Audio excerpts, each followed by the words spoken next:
कल आपसे मैंने बताया था ध्यान के वक्त कि आप इस तरह से हाथ करके मेरी ओर बैठे हैं और आपके अंदर चैतन्य धीरे धीरे बहता हुआ आपकी कुंडलिनी को जागरूक कर देगा। ये सारी प्रक्रिया ऐसी लगती है जैसे कोई बच्चों का खेल है, और आप लोगों ने इन लोगों को देखा भी होगा जो यहाँ पर सहयोगी लोग थे कि वो अपने हाथ को घुमा घुमा करके और आपको कुछ चैतन्य दे रहे थे और कुछ कार्य कर रहे थे। मामूली तौर से ये चीज अगर देखी जाए तो एक बच्चों का खेल लगता है। जिस वक्त मोहम्मद साहब ने लोगों को नमाज पढ़ने के लिए बताया था तो लोग उनका मजाक करते थे, और जिस वक्त अनादिकाल में ही होम हवन आदि हमारे देश में शुरू किए गए थे तब भी ऐसे लोग थे जो सोचते थे ये क्या महामूर्खता है, ये क्यों करें। और जब वो बातें रूढ़िगत हो जाती हैं तब उसको आदमी बहुत आराम से, मेरा पंखा माझ्या करेगा, हवा नहीं वाला वारा नहीं है। जब ये चीजें रूढ़िगत हो जाती हैं तब मनुष्य इसको इस तरह से मान लेता है मानो ऐसे कि ये आपके जीवन का एक अंग है।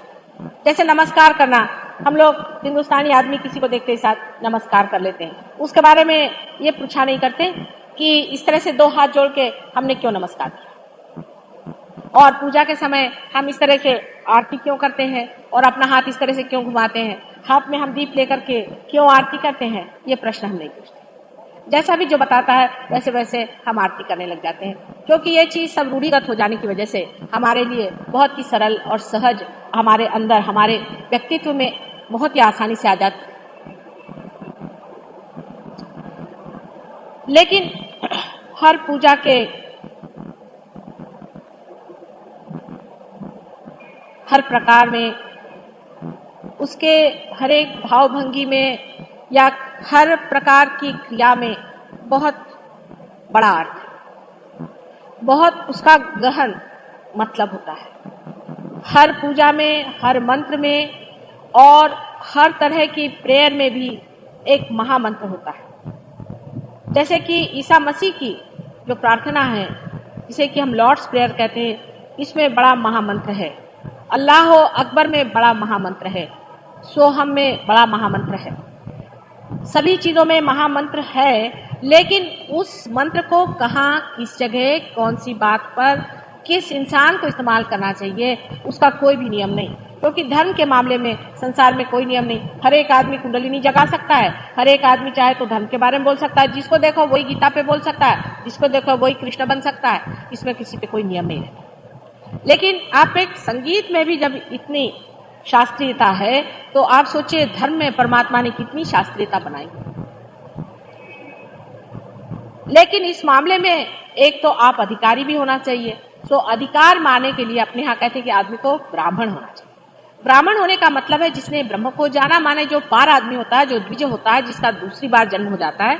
पक्षी को भी द्विज कहते हैं, जिसका कि दूसरे बार जन्म होता है। अब जिस तरह एक पक्षी का जन्म होता है कि पहले तो वो एक अंडाकृत होता है, एक अंडे जैसा बन जाता है, और उसके बाद जब उसका ब्रह्मरंध्र फूटता है, या कहिए तो जब वो माँ पक्षी जब उसे चोंच से तोड़ती है तब वो फिर से जन्मित होता है।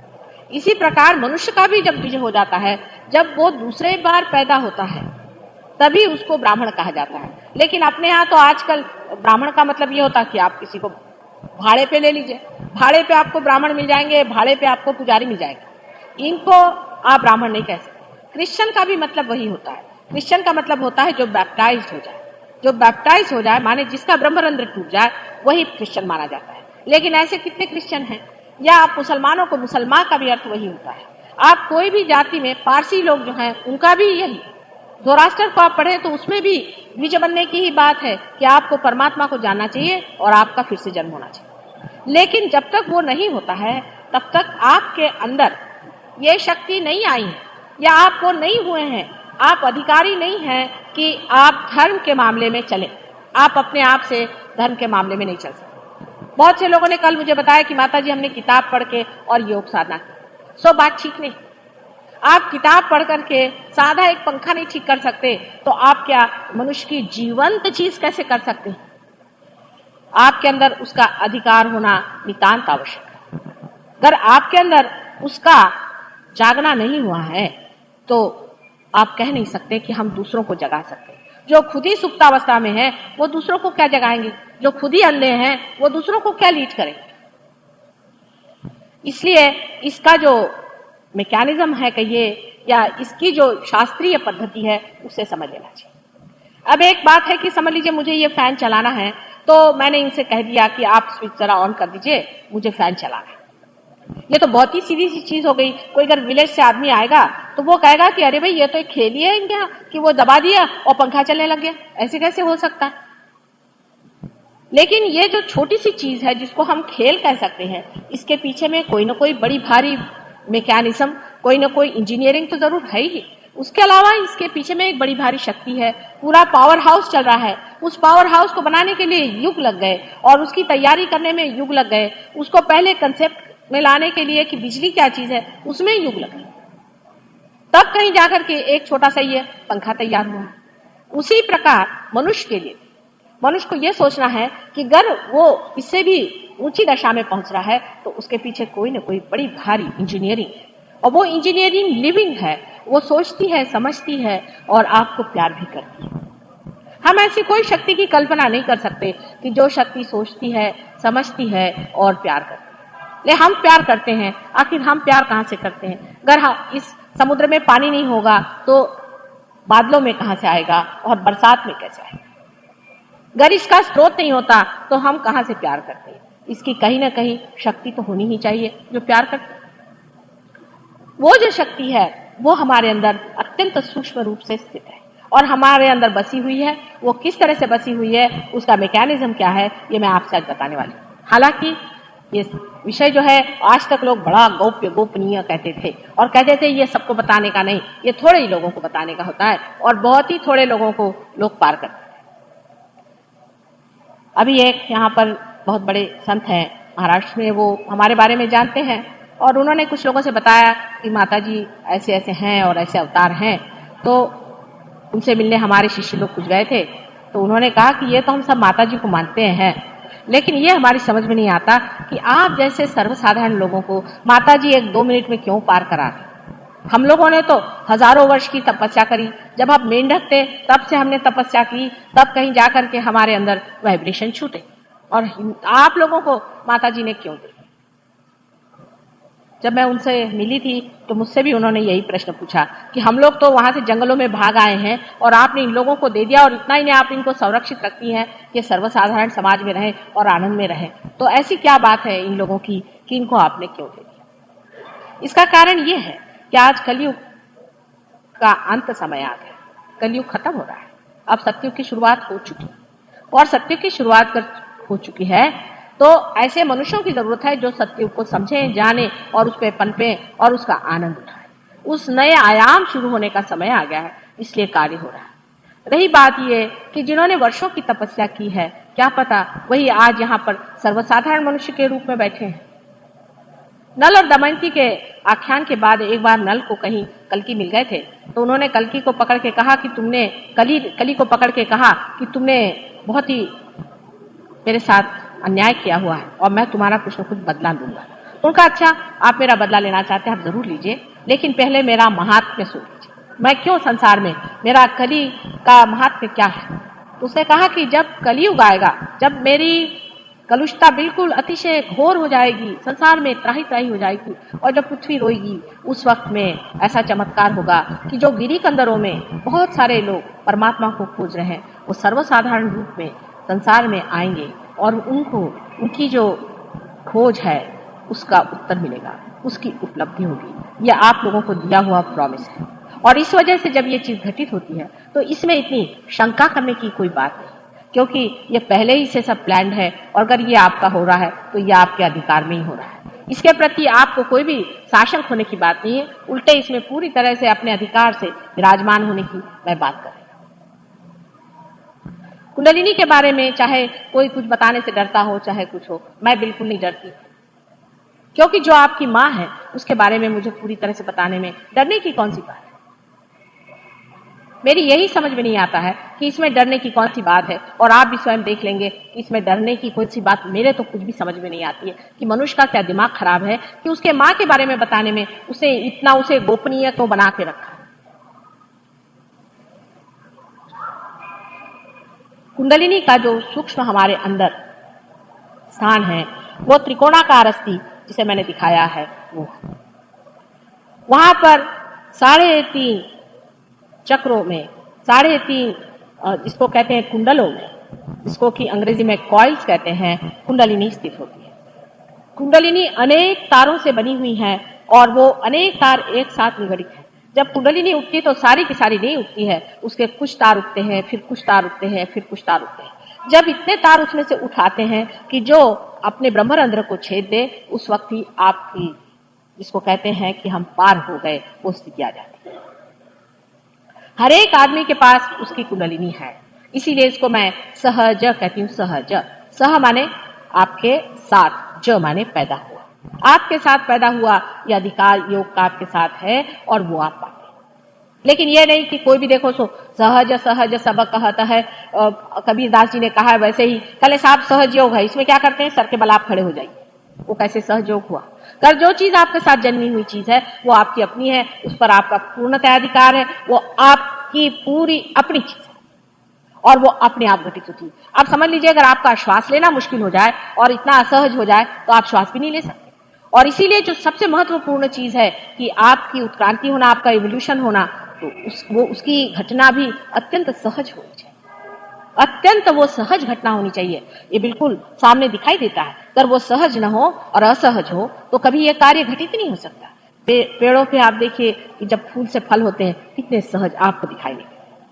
अब ये कुंडलिनी आपकी त्रिकोणाकार अस्थि में स्थित है या नहीं, ये माता जी यूं ही बोल रही हैं, सो मैं आपको दिखा सकती।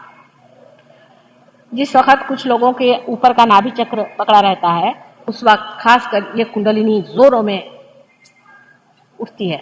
जबकि कोई मेरे पैर पे आए, कुंडलिनी जब जान जाती है कि कोई अधिकारी है सामने, तो आप अपनी आंख से देख सकते हैं कि कुंडलिनी का स्पंदन होता है। क्योंकि मनुष्य को पहले कन्विंस करना पड़ता है, तो कुंडलिनी खुद ही जोर से मारती है और आप अपनी आंख से देख सकते हैं कुंडलिनी उठती है। अगर कोई डॉक्टर हो तो वो स्टेथोस्कोप से सुन सकते हैं कि वहां पर कुंडलिनी का आवाज आ रहा है, माने अनहत, जैसे हृदय में आता है। अनहत का मतलब है विदाउट परकशन। तो अपने हृदय में जैसे धक धक धक धक आवाज आती है, उसी तरह की आवाज हमारे रीढ़ के पीठ के त्रिकोणाकार अस्थि में आवाज बड़ी जोरों में आती है। फिर जब आप धीरे धीरे कुंडलिनी उठती है तो उसको भी जरा आप स्थिर भाव से देखें तो आपको दिखाई देगा जैसे चीज लगेगी कि कोई चीज ऊपर में चली जा रही। इतना ही नहीं, लेकिन उस कुंडलिनी के अलग अलग जो सेंटर्स हैं यहाँ बनाए हुए, उन सेंटर्स पे अगर आप स्टेथोस्कोप रखें तो वहां भी आप देख सकते हैं कि आपको जब कुंडलिनी वहां पहुंचती तो आवाज आती है। लेकिन एक सहज योगी को तो ऐसे ही पता होता है कि इसकी कुंडलिनी कहाँ आ गई है, कहाँ तक पहुंच गई, वो दूसरी बात। आप जब पार नहीं हुए हैं तब भी आप इस त्रिकोणाकार अस्थि में बैठी हुई इस कुंडलिनी को देख सकते हैं। लेकिन तो भी बकरी की 3 टांग, अभी कोई डॉक्टरों को बताइए तो वो कहेंगे कि ऐसा नहीं वैसा हो सकता है, ये तो ब्रीदिंग हो सकता है। अभी यहाँ आपने कहीं देखा है कि इतनी सी जगह ब्रीथ करती होगी, लेकिन बकरी की 3 टांग, वो अपने कहते हैं कि नहीं साहब हमारी तो बकरी की 3 ही टांग। अब ये जब अमेरिका में जाऊंगी, इसी साल अमेरिका के डॉक्टरों ने एक कॉन्फ्रेंस मेरे लिए अरेंज की थी, पर मैंने अवॉइड कर दिया क्योंकि मैं उनसे क्या गणपति की बात कहूंगी। मैंने सोचा उनसे मैं क्या धर्म की बात करूंगी।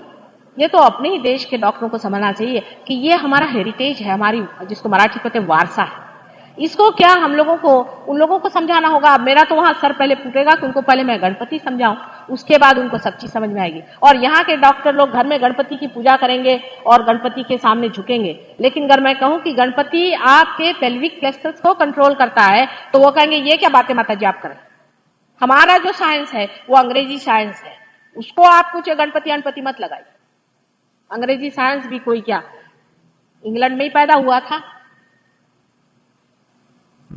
डॉक्टरों की भी जो एटीट्यूड हिंदुस्तान में है वो कभी कभी मेरी समझ में नहीं आती। हालांकि मेडिकल इंस्टीट्यूट में जब मेरी बातचीत हुई तो वहां कुछ लोग जरूर नतीजे में पहुंचे, क्योंकि काफी पढ़े लिखे लोग हैं और वो लोग इस नतीजे में पहुंचे कि माता जी जो बात कह रही है उसको सुनना चाहिए और हो सके तो कुछ न कुछ इस मामले में आगे हो सकता है। उनके वहां से स्टूडेंट भी आ रहे हैं इसकी स्टडी करने के लिए।